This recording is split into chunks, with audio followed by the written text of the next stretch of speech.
So today I'm going to try to replace the windshield washer nozzles, as you can see in the hood here. If you already are looking at this video, you probably have a Jeep Liberty or something similar where you're trying to replace the spray nozzle and it snaps into place. I went to a Jeep dealership and got Mopar originals, $40 something each. I think $46. Came out to $92 total. So if you go to like AutoZone or something like that, you can get a universal version of this for only 12 bucks instead of $40 something. But the problem with that, I found out after doing some online research, is that they will not spray the same. It won't have the same spray pattern, which for me would become very frustrating.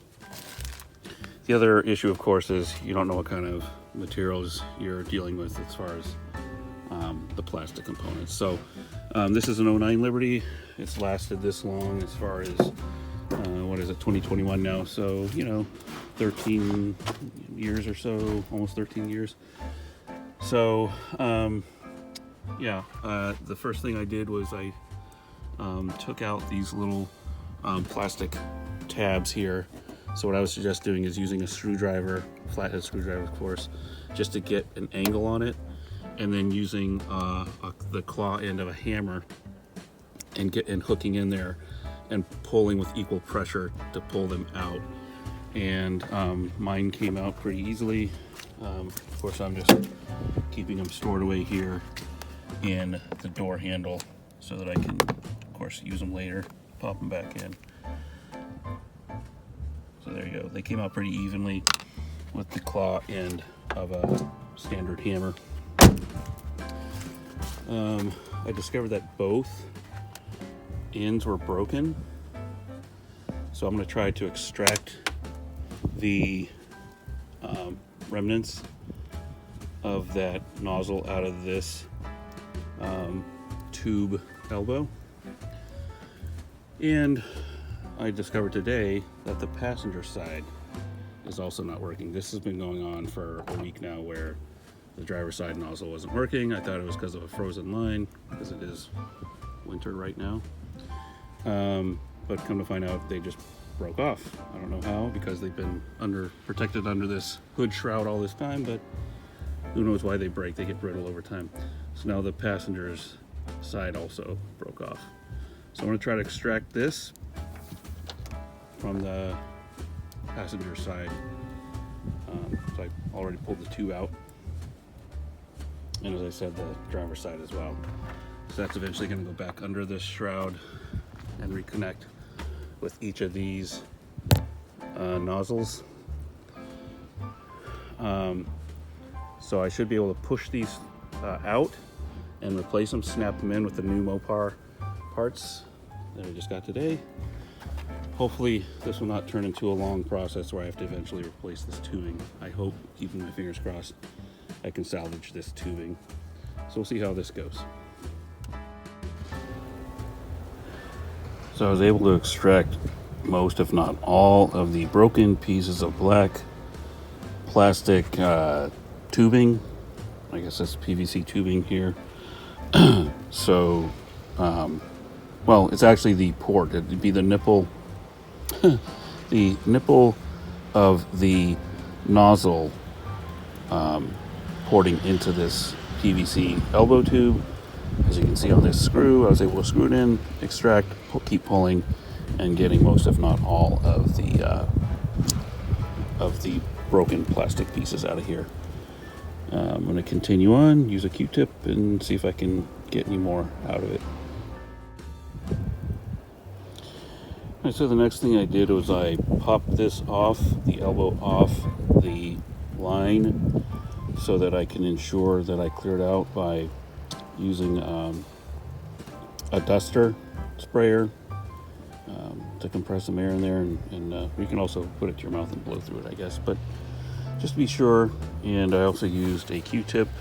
As you can see, there's some residue in there, just to make sure that there's no particles of plastic left that are going to interfere with the fluid transfer once we get pressurized fluid transfer through the line and into the new Mopar issued ports, the nozzles. I keep wanting to call them ports, but anyway, you see my point. Once we connect to those new ones, just want to ensure that this elbow does not have any more broken plastic pieces. Also, this one, this other end here is going to be the next one. I'll need to make sure of that as well.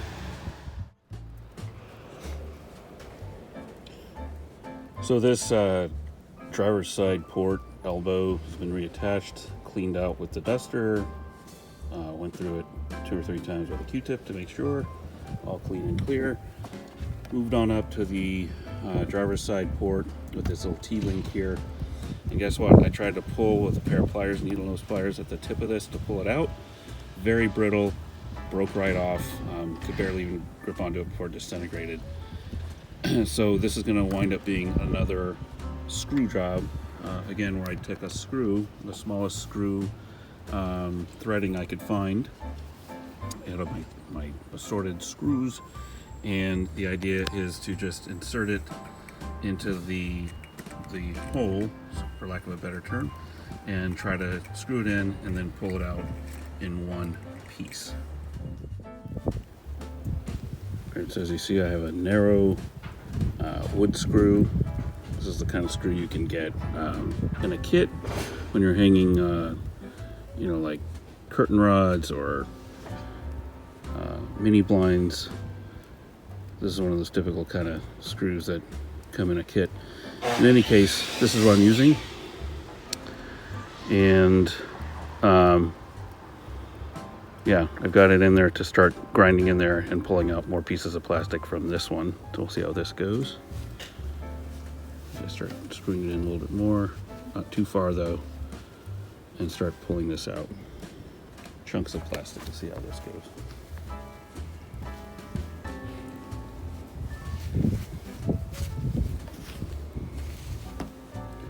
First I'm doing this one-handed.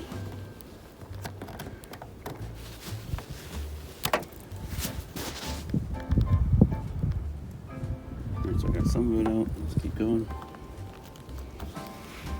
You can see right there, there's some of it right there, so I'm going to wipe it off and keep going.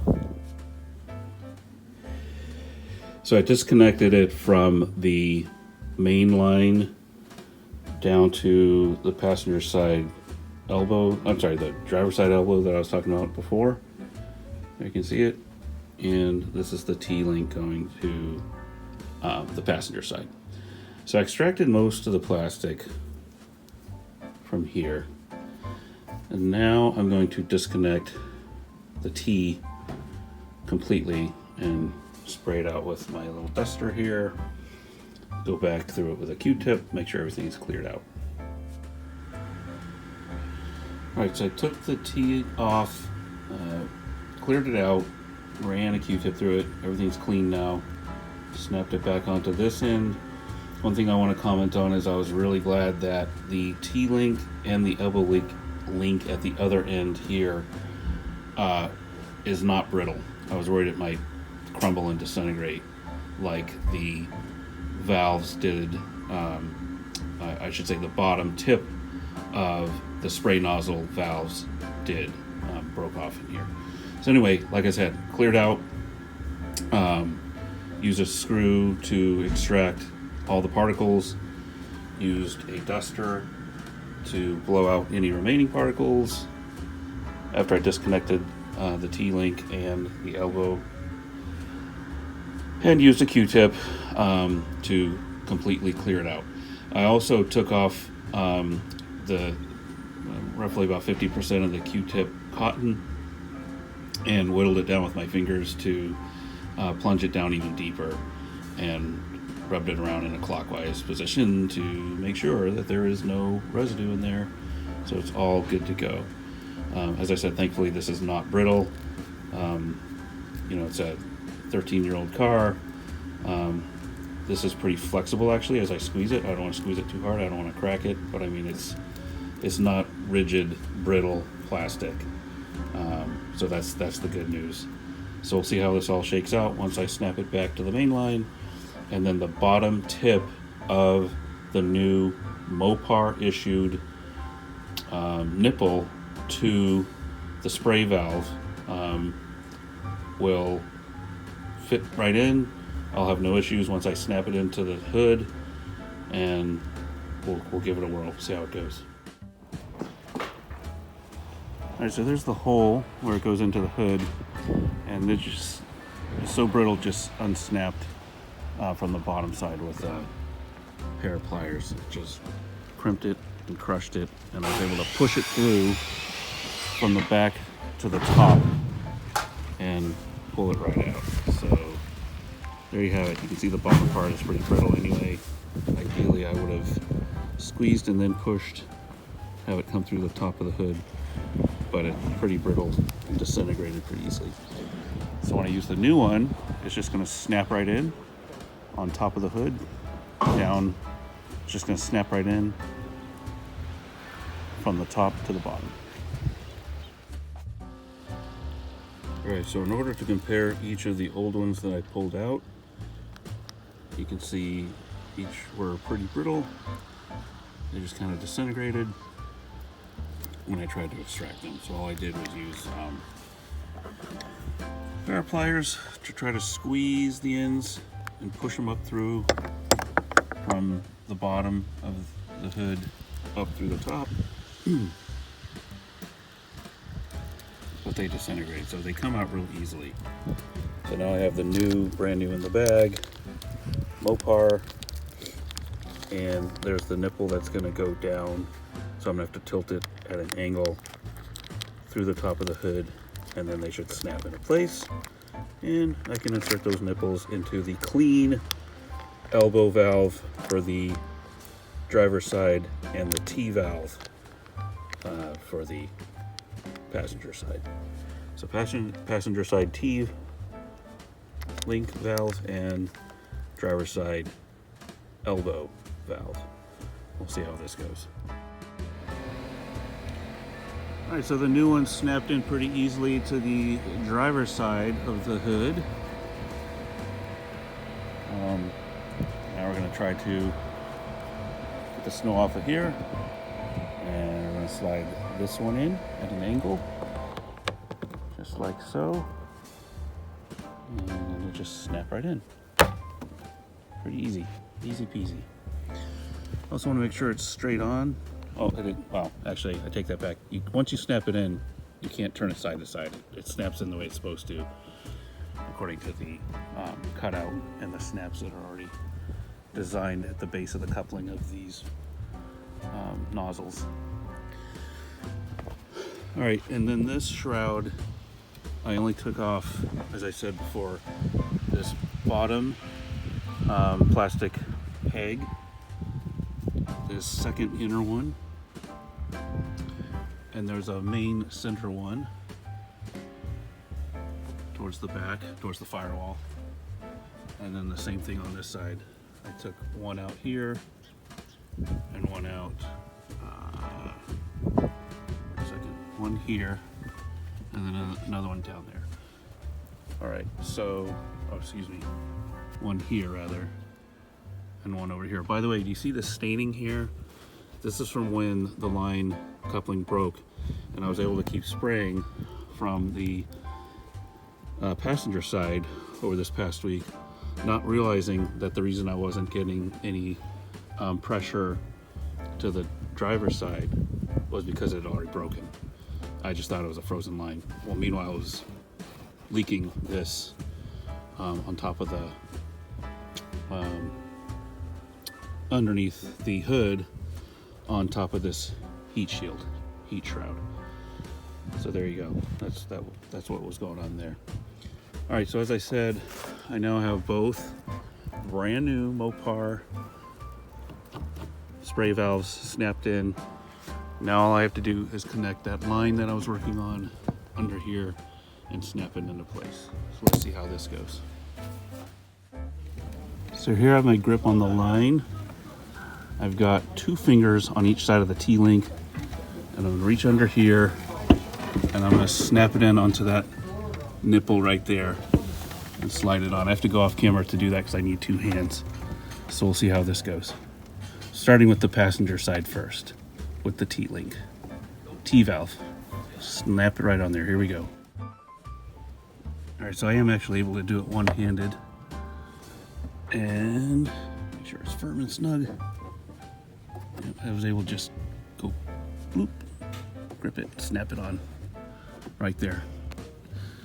All right, so there's the passenger side line all snapped in. Next, I'm gonna go to the other side of the Jeep, snap in the passenger side line.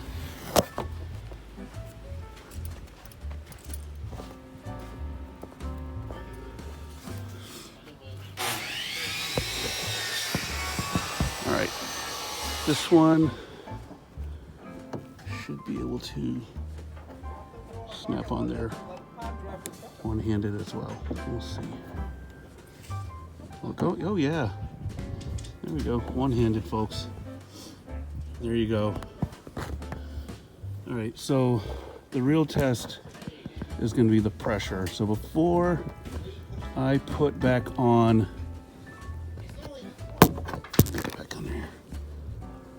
before I put back on this under hood heat shroud, before I snap it back on, that is, I'm going to turn on my windshield wipers. I'm going to start up the Jeep, and I'm going to do a pressure test to make sure I have fluid coming out both spray valves. I have plenty of fluid, and of course it is the de-icer fluid. Great for this time of year. And meanwhile, I have noise going on in the background. We're having house renovations done. So there's some guys over there on our porch cutting up some trim board and whatnot. All right, here we go. I'm gonna start up the Jeep. All right, so whoops, before YouTube cancels out this video because I got music playing in the background. So, all right, I got windshield wipers on. There we go. Now I'm gonna, as you can see, zoom in on the spray valve passenger side. I know this seems tedious to go through this, but I just want to be absolutely sure I have pressure. The hood is up. And before I put the hood down, here we go. Oh yeah, nice spray. How about from the passenger side? Let's see. Oh yeah, that's fantastic. Look at that. I love the sound of it too. Perfect. All right, so I'm happy. We're gonna try it with the hood down after I put the heat shroud back up. I'll show you how I do that as well. All right, so as I mentioned before, these plastic pegs that hold the heat shroud to the underside of the hood, if you don't already know because you haven't started this yet, they look like this. These are still in pretty good shape, so I'm going to snap them back in. Just a reminder that just a standard claw hammer will work. If you pry off one end or just kind of expose one end, just kind of tilt it down and then use even pressure. I'm doing this one-handed, so I'd love to demonstrate, but I think you get the idea that if you get the claw end of the hammer to apply even pressure and then pull straight down with the hammer, straight down, even pressure, it should snap out pretty easily. So I'm going to put these back in by pressing on them, and if I have to, I might even tap on it with my old claw hammer here. See how this goes. All right, so I just popped that in with my thumb. No need for a hammer, just pops right back in. You can see a little separation in the material that this heat shroud is made of. That's from when I dug in with the flat side of a screwdriver just to expose one edge of it, so I could use equal pressure with the claw end of a hammer and then pull straight down, pull down, straight equal pressure to pull it out. And as I said, I just snapped that right back in with my thumb. So this is the bottom left passenger side, closest to the firewall. And then there's another one here at the edge of the hood right here. I'm gonna snap that one in as well. Pops right in, pretty easy, easy peasy. All right, and then I'm gonna continue on. Those are the first two right there. And then the next one is the center, very center of the heat shroud, very dead center of the heat shroud. So I'm gonna pop that in as well. If I can find it. Actually, you know what? Yeah, I can do that. Now this may be a little more tricky. The reason is because it's hanging down. So I'm gonna go ahead and continue on with these next two on the driver's side, and then put that center peg back in. All right, so here I am on the driver's side, under the hood. This should snap right back in. Oopsie, maybe not. Not as easy on the second time around. Try this again. Get it in there to the hole. See if this goes in. Oh, what am I doing wrong here on this one? This should go right back in.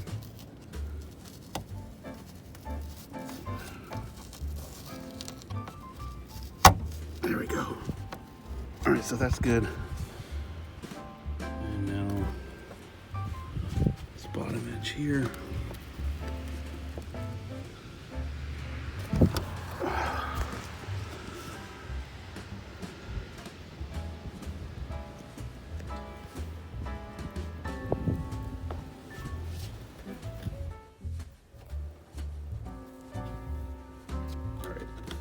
Second to last one is this bottom, very bottom corner side on the passenger driver's side rather. And here we go.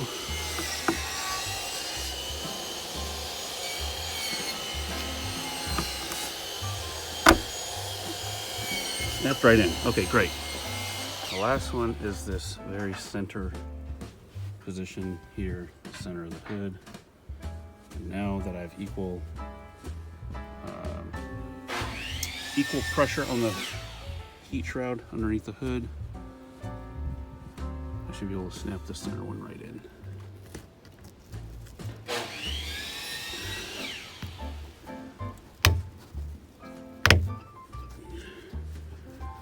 All right. So the fan shroud is, I keep saying fan shroud. Heat shroud under the hood is fully reassembled. And now I'm going to close the hood. Get my tools here.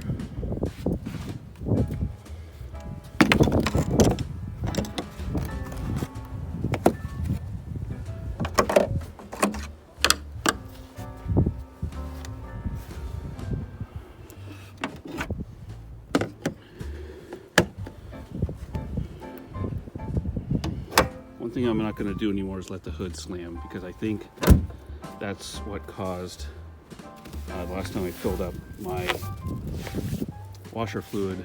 I think that may have caused a vibration that caused each of these lines a week apart to break off, and here we are. So now we're going to try to start it up and see what it looks like as far as the trajectory of the spray and the quality of the volume. See how that goes. All right, so here we are again. I'm gonna spray the windshield, see what kind of trajectory and pressure we get from both the driver's side and the passenger side nozzle. Here we go. Perfect spray pattern. Awesome. The reason this is important, my friends, is because when I did online research regarding getting a generic model from AutoZone, the issue that you're going to run into, even though you pay a fraction of the cost, is not only the quality of materials, but the fact that the trajectory is not going to be the same. This is specifically made for this Jeep, for this trajectory, distance, and pressure. So it was definitely worth the money to get Mopar parts. Again, this Mopar part for the Jeep Liberty 2009 model. I'll just kind of zoom in on this if this helps any of you. I got this directly from a Jeep dealership, went to the parts department in Linfield, Massachusetts, Kelly Jeep. Thanks to them for having 3 of these in stock. I got 2 of the last 3 in stock for this model 2009 Jeep Liberty. I would assume it's the same part for a 2010 as well, most likely. So totally worth the money.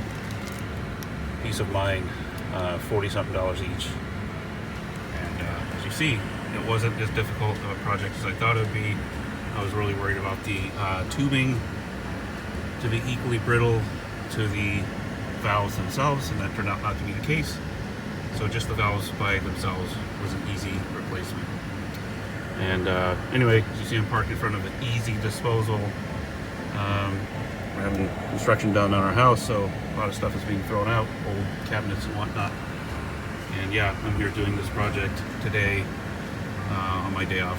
So hope this was helpful to any of you, and let me know in your comments and feedback if this was helpful.